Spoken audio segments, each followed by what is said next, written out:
wa Truth Media, ikiwa leo ni Jumanne ya Aprili mosi, mwaka ni 2025, siku tulivu kabisa. Na leo nimetembelea tena kijiwe changu hapa, kijiwe pendwa kabisa cha Mwembe Yanga, na hapa nimekuja kuzungumza na baadhi ya mashabiki wa soka, na hii ni kuelekea siku ya kesho Aprili 2 katika ligi kuu ya NBC Tanzania Bara.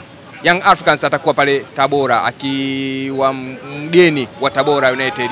Mechi itapigwa majira ya saa 10 katika dimba la Al Hassan Mwinyi, lakini pia kimataifa Simba Sports Club majira ya saa 1 usiku atakuwa pale Suez Canal kwa ajili ya mchezo wa kombe la shirikisho dhidi ya Al Masry. Nipo na Mgosi wa Ndima. Kwema? Bwana, namshukuru Mwenyezi Mungu. Idi Mubaraka. Idi Mubaraka tunayoiona na watu wote wamesherehekea, Waislamu pamoja na sio kwa Waislamu, kwa sababu hii ni sikukuu ya watu wote. Umenipata bwana, hatuna mambo ya ubaguzi, nchi yetu ni amani. Kwa hiyo jambo la furaha kama hivi tunafurahia na wenzetu wote wa dini zote na hata wale wasiokuwa na dini. Kwa hiyo tunashukuru Mwenyezi Mungu, kumekucha na hali kidogo ya mvua, lakini yote tunamshukuru Mwenyezi Mungu. Ndugu yangu Mgosi wa Ndima, wewe ni mwananchi na kesho timu yako Young Africans baada ya ligi kusimama hapa kwa muda kidogo, ulikuwa unacheza kombe la shirikisho. Mechi ya mwisho umecheza, uliibuka na ushindi wa magoli 2-0 dhidi ya Songea United katika dimba la KMC. Kesho majira saa 10 katika dimba la Al Hassan Mwinyi unacheza dhidi ya Tabora United. Tabora ambao katika mechi ya kwanza ya ligi kuu aliweza kukufunga jumla magoli 3-1 katika dimba la Azam Complex. Mimi kwanza nikiongea mechi ya kesho, mechi ya Tabora na Yanga, mimi naona ile mechi ni nzuri na itakuwa ngumu kwa pande zote mbili, kwa sababu Tabora sio kwamba ni timu ya kuibeza sana, kwa sababu kama mtu anakufunga goli 3 tena nyumbani kwako, hata kama tunasema Yanga tuliwakosa wachezaji wetu muhimu labda wawili au watatu, lakini bado hatutoi ule ubora wa Tabora walioonyesha kwenye mechi ile. Ukiangalia Tabora United sio kwamba ni Yanga tu. Tabora United msimu ukiangalia timu hizi za juu zilizomfunga ni Simba tu, mwenzetu ndio kapata pointi 6. Lakini ukiangalia Azam kapigwa, Singida huyo hapo ametoka naye sare, Yanga akatupiga. Kwa hiyo Tabora ni timu ambayo usipoenda makini, ukienda kwa kumdharau anakuvua nguo kweli. Ukiangalia Tabora ni timu ambayo ukienda kama tunavyoenda kwenye hizi timu nyingine inakuwa ni mechi ngumu sana. Kwa hiyo tunachokiomba sisi wa mashabiki wa Yanga pamoja na wanachama na wapenzi wa mpira, Yanga twende tukacheza ile mechi. Kwanza tutoe hasira kusema tunataka tulipe kisasi. Sisi tukikaa kwenye visasi mechi inaweza ikatukosti. Sisi tukacheze mpira, tutafute alama 3.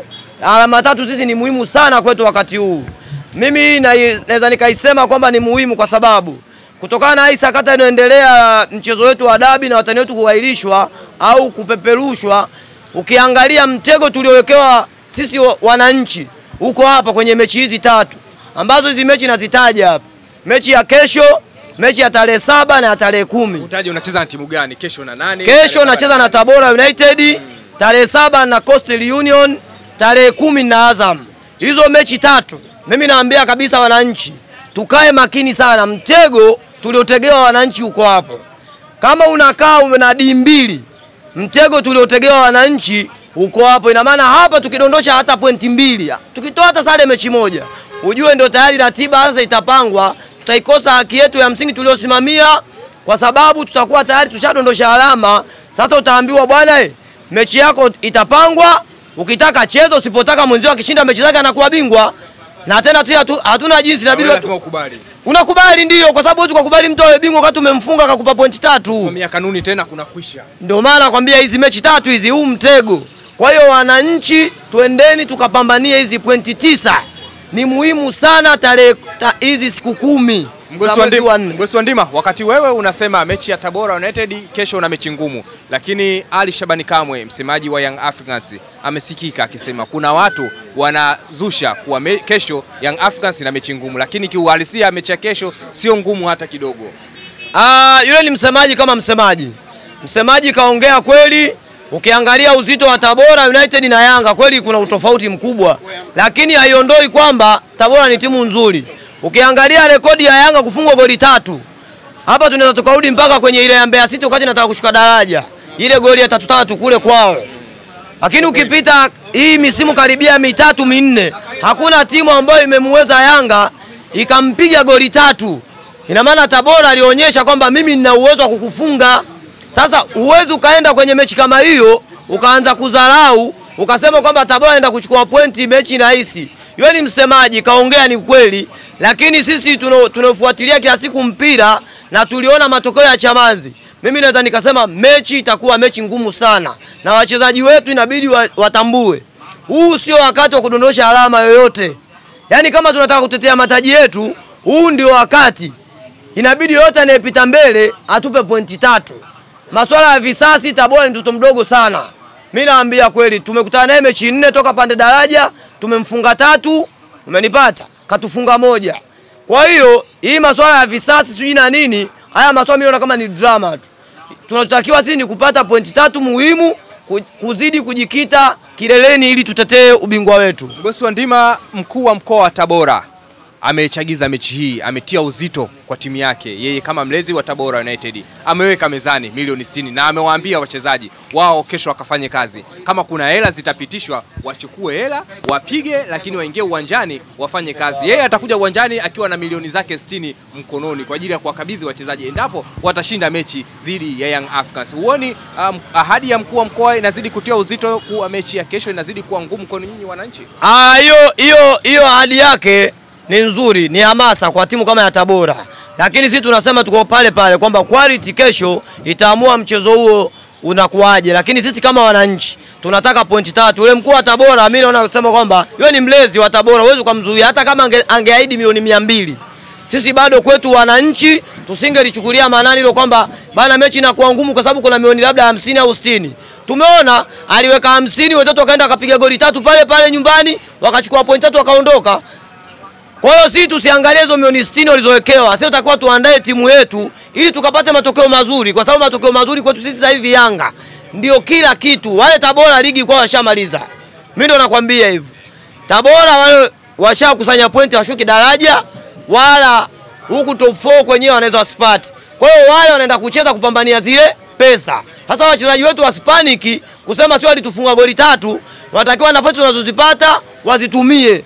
Pointi 3 ni muhimu. Kuna mechi 3 hizi siku 10 za mwezi huu wa 4. Ni mechi muhimu sana kwa sisi wananchi. Yaani unarudia kusema kuna mechi 3. Tukipiga hizi mechi 3 jamani, ubingwa ni Jangwani.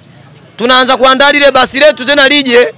Kwa sababu tukibaki sisi akina Namungo, Dodoma Jiji, huko si Fountain Gate, huko tena ni kushuka. Lakini hizi 3 hizi mechi mimi naziona kabisa ni mechi ambazo ndio mechi za kuamua ubingwa wa msimu huu wa Yanga. Christina Mwagala, msemaji wa Tabora United, amezidi kupigilia musumari kuelekea mechi hiyo. Amezidi kutamba na maneno yake amekuwa akizungumza, anaona kama Yanga ni kama mwembe wao wa uani vile. Kipato leta majivuno. Yule mwanamke anaongea ukweli. Kama unaifunga Yanga goli 3. Sasa kuna wakati gani tena kama sio wakati wa kuongea mambo mazuri? Kwa sababu Christina anaongea ukweli. Bwana sisi tumemfunga Yanga kwake goli 3. Hii kama mwembe wa uani. Yaani anayoyasema ndio maana nakwambia kipato leta majivuno, lakini tunamwambia sasa wananchi ndio tunakuja. Na angalie tu jana, mtiti wa jana, watu wamedondosha ng'ombe 20, watu wamekutana pale, uwanja ulifurika. Ule uwanja sio wanaoita uwanja gani ule, watu pale wamepata supu, wamepata pilau, kila kitu. Kesho Christina Mwagala tunamwambia, dada yetu umeongea maneno mazuri sana, lakini sasa kesho sisi tutakuonyesha kwamba sisi ni wananchi na tunataka kombe letu, kwa sababu hatuwezi kwa kuacha tena wewe Tabora kwa hali hii tuliofikia sasa hivi. Hatuwezi tena, hatuna room hiyo tena sasa hivi ya kumwachia Tabora sijui na nini. Kikosi kiko kamili, majeraha hatuna. Kesho watu wanapeleka full mkoko. Yaani kesho kama ana full mkoko na sisi tuna full mkoko, tukutane pale Al Hassani pale Tabora. Ikitokea sasa Young Africans akipoteza tena alama kwa Tabora United kesho, unaona kuna lolote baya linaweza likatokea? Sioni baya. Kwa sababu kwenye mpira kama unafuatilia mpira una matokeo 3. Mpira una matokeo 3. Kama unakubali kwamba mimi nacheza mpira, matokeo yote yatakayotokea kama sisi watu wa mpira, wananchi, mashabiki wa Yanga tutakubali. Kama tutafungwa halali, unaona kama sasa Tabora amenizidi, nimepiga hivyo wamepata goli la halali fresh, unakubali tu. Kwa sababu kwa nini usikubali bwana? Tunaona hata Ulaya huko timu ndogo zinafunga timu kubwa.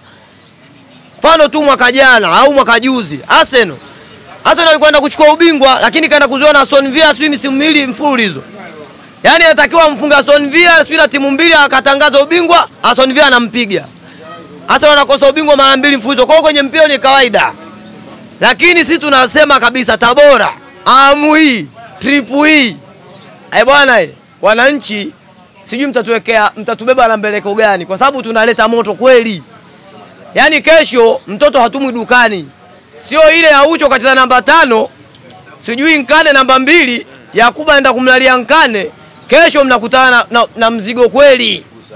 Yaani kesho na mkifanya masiara tunapiga mnala tunaondoka wananchi. Goli 5. Kawaida. Si ndo kawaida yetu bwana. Hata mkubwa mwenzetu kakimbia 5. Mkubwa mwenzetu hapa alikimbia 5. Sasa kakimbia 5 au bodi ya ligi imegairisha mechi Mgosi wa Ndima? Mimi kwenye swala hili mimi siku zote nitasimamia msimamo wangu mpaka kufa. Hii mechi bodi ya ligi wameenda kupakwa matope tu na watu. Wao wenyewe wameshindwa kusimamia misimamo yao kwa sababu ya kutaka kumbeba mtu. Lakini tumeona juzi tu Misri, timu kubwa kama National Ahli inasema mimi siji uwanjani. Bodi ya ligi kasimamia kanuni na sheria. Kama huji uwanjani sisi wenzako wanapeleka timu. Lakini bodi ya ligi mtu anakuambia kesho siji uwanjani, wewe unaenda kukaa kikao cha masaa mawili na ailisha mechi. Na maana umemfavor yule muonekano kwamba yule ni mkubwa kushinda wewe. Bana wewe unasema umefanyiwa fujo uwanjani, sawa. Sisi tutalifanyia kazi, tutafanya uchunguzi. Lakini wewe kesho uwanjani, Simba asingekataa. Umenipata? Au kama angegoma angepewa Yanga pointi 3. Sasa hapo kwa minajili hiyo ulivyozungumza, Simba hapo hana kosa. Anakosa. Kosa gani sasa? Siji uwanjani. Kosa la Simba liko hapo. Kwa nini sikazungumza tu? Kazungumza nini? Kwa nini bodi ya ligi wao wasisimamie msimamo wao? Na hii nataka niweke sawa. Siku ile tulikuwa hapa na bahati nzuri na hisi kuna waandishi wa habari walifika hapa asubuhi. Baada ya taarifa ile ya usiku Simba alivyosema sipeleki timu kesho. Tukaja hapa tukakutana hapa. Tukasikiliza michezo saa 4 kama na nusu. Mzee Steven Mguto akasikika kabisa akasema watu waende uwanjani, mechi ipo. Inafika saa 5 na nusu kwenda saa 6 tunaona barua kwenye Instagram ya Simba. Wanaandika Simba wamevunja kambi. Uliona mitandaoni au kwenye Instagram ya Simba? Waliandika ni official wenyewe kabisa. Simba yavunja kambi. Bwana Mgosi wa Ndima umeiona wapi bwana? Bro, nakwambia hicho kitu kipo.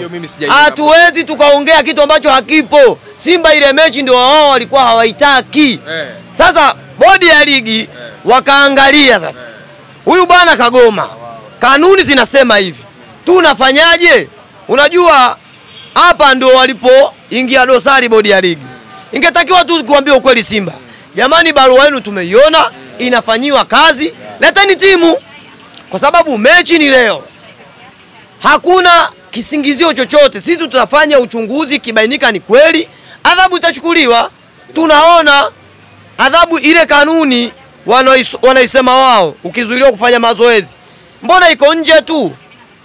Kwamba mtu umemzuia mtu kufanya mazoezi, faini zipo pale kila kitu, lakini hakuna pale kanuni ile inatoa vielelezo kwamba mchezo uvunjike kwa sababu mtu hajafanya mazoezi ya mwisho. Hicho kitu ambacho sisi tumekishangaa sana, na tukaangalia viongozi wetu wa mpira, wao kanuni wamezitunga wenyewe na wanazisimamia, lakini wameshindwa kutumia kanuni mechi ya juzi. Na mmeamua mtumie mpaka wazee watoe matamko. Wazee hawatoi matamko kwa sababu ukiwa kiongozi, sisi tunajua, viongozi wetu wanajua kabisa.